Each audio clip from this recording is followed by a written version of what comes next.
ওয়াকফ সংশোধনী আইনৰ বাতিলৰ দাবীত নগাঁৱৰ কচুৱাত প্ৰতিবাদ CPI-ML লিবাৰেশ্যন আৰু সদৌ অসম গ্ৰামীণ শ্ৰমিক সন্থাৰ যোগীজান ব্লক সমিতিৰ উদ্যোগত লংজাপ উদমৰিত ওয়াকফ সংশোধনী আইন বাতিলৰ দাবীত এই প্ৰতিবাদী কাৰ্যসূচী গ্ৰহণ কৰে CPI-ML লিবাৰেশ্যন দলৰ জ্যেষ্ঠ নেতা তথা সদৌ অসম গ্ৰামীণ শ্ৰমিক সন্থাৰ কেন্দ্ৰীয় সমিতিৰ সাধাৰণ সম্পাদক অৰূপ কুমাৰ মহন্ত গ্ৰামীণ শ্ৰমিক সন্থাৰ কেন্দ্ৰীয় সমিতিৰ নেত্ৰী আয়েফা বেগম আলী আকবৰ জয়নাল আবেদিনে অংশগ্ৰহণ কৰে উক্ত প্ৰতিবাদী কাৰ্যসূচীত প্ৰতিবাদকাৰীসকলে উদমাৰী ভেদৰী আৰু বিলপাৰ গাঁৱৰ মাজেৰে বিশাল প্ৰতিবাদী শোভাযাত্ৰা কাৰ্যসূচী ৰূপায়ণ কৰে প্ৰতিবাদকাৰীসকলে ওয়াকফ সংশোধনী আইন বাতিল কৰক ওয়াকফ সংশোধনী আইন বাতিলৰ দাবীত সকলো গণতান্ত্ৰিক ধৰ্মনিৰপেক্ষ শক্তি এক হওক গণতন্ত্ৰ আৰু সংবিধান সুৰক্ষা কৰক RSS BJP মুৰ্দাবাদ আদি শ্লোগানেৰে সমগ্ৰ অঞ্চল উত্তাল কৰি তোলে কাৰ্যসূচীত ৩০ শতাধিক পুৰুষ মহিলাই অংশগ্ৰহণ কৰে সংশোধনী আইনৰ বিৰুদ্ধে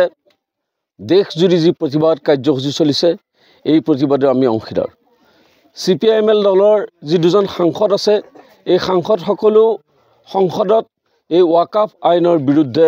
তেওঁলোকে তীব্ৰ ভাষাত প্ৰতিবাদ কৰিছে আৰু এতিয়া সমগ্ৰ দেশজুৰি ৰাইজ ৰাজপথত ওলাই আহিছে এই ওয়াকফ আইন সংশোধনীৰ মাজেৰে আমি কেইবাটাও বস্তু দেখা পাইছোঁ এটা হৈছে যে মুছলমান সম্প্ৰদায়ৰ যি সাংবিধানিক সুৰক্ষা এই সুৰক্ষা ইয়াৰ মাজেৰে তেওঁলোকে কৰ্তন কৰিব বিচাৰিছে ইয়াৰ মাজেৰে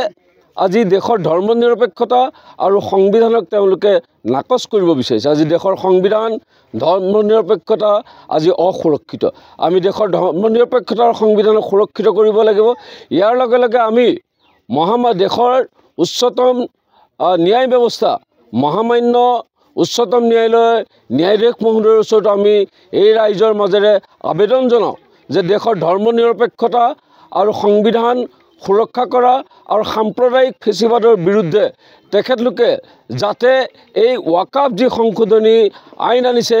এই আইনক তেওঁলোকে স্থগিতাদেশ জাৰি কৰে তাৰ কাৰণে আমি মহামান্য আদালতৰ প্ৰতিও ন্যায়াধীশৰ প্ৰতিও আমাৰ বিনম্ৰ আবেদন আৰু আমি এইটো কথা বুজিছোঁ যে আজি ওয়াকফ আইনৰ জৰিয়তে এই ওয়াকফৰ যি ভূমি সম্পদ আছে এই ভূমি সম্পদ আচলতে কৰ্পোৰেট দেশী বিদেশী কৰ্পোৰেট আম্বানী আদানী জিন্দালৰ কাৰণে তেওঁলোকে এই ভূমি লৈ যাব বিচাৰিছে গতিকে আমি দেশৰ সংবিধান ধৰ্মনিৰপেক্ষতা সুৰক্ষা কৰা আমি বিচাৰিছোঁ আৰু দেশৰ সংবিধানে এই ধৰ্মীয় সংখ্যালঘুসকলক যি সুৰক্ষা প্ৰদান কৰিছে ইয়াক সুৰক্ষিত ৰাখিব লাগে আৰু এই ওয়াকফ বোৰ্ডৰ যি সম্পদ মুছলমানসকলৰ কল্যাণৰ কাৰণে ব্যৱহাৰ কৰিব গতিকে তেওঁলোকক এই ব্যৱহাৰ কৰিব দিব লাগে আৰু ন্যায়াধীশ সাচাৰ কমিটিৰ যি প্ৰতিবেদন এই সাচাৰ কমিটিৰ প্ৰতিবেদনক আখৰে আখৰে পালন কৰিবৰ কাৰণে আমি কেন্দ্ৰীয় চৰকাৰক আহ্বান জনাইছোঁ আৰু আমি উচ্চতম ন্যায়ালয়ৰ মহামান্য ন্যায়াধীশকো আবেদন জনাওঁ যে সাচাৰ কমিটিৰ প্ৰতিবেদন যাতে কেন্দ্ৰীয় চৰকাৰে আখৰে আখৰে পালন কৰে তাৰ বাবে আমি আবেদন জনাইছোঁ আজিৰ প্ৰতিবাদৰ মাজেৰে কচুৱাৰ পৰা গুলজাৰ হুছেইনৰ ৰিপৰ্ট অসম আদিত্য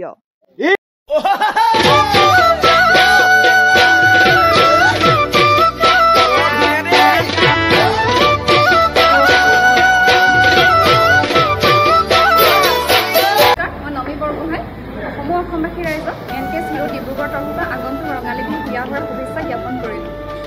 ঘৰলৈ আপোনালোকে কিবা নতুন বস্তু অনাৰ কথা ভাবিছে নেকি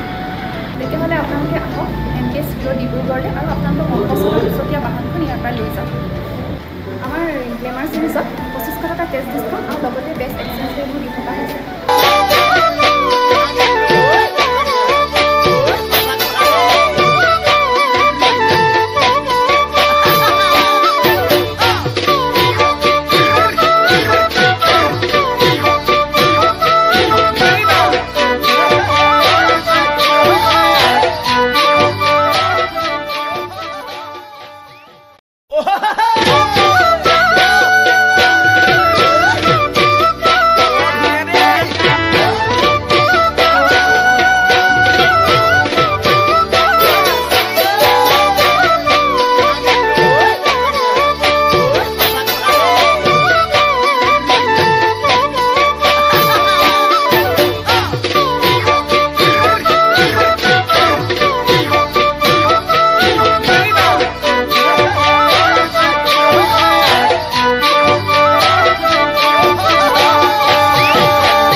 Hyundai ডিলাৰবোৰত আগন্তুক প্ৰধানমন্ত্ৰী ইয়াৰ সুলভ জনাইছে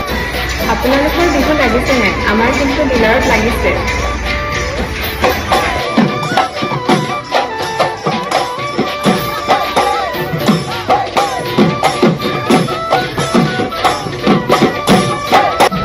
আৰু ডিছকাউণ্টসমূহ মই কৈ আছোঁ ভেনু 70,000 ডিছকাউণ্ট চলি আছে আৰু I-20 65,000 ডিছকাউণ্ট চলি আছে আৰু I-10 হাইয়েষ্ট ডিছকাউণ্ট চলি আছে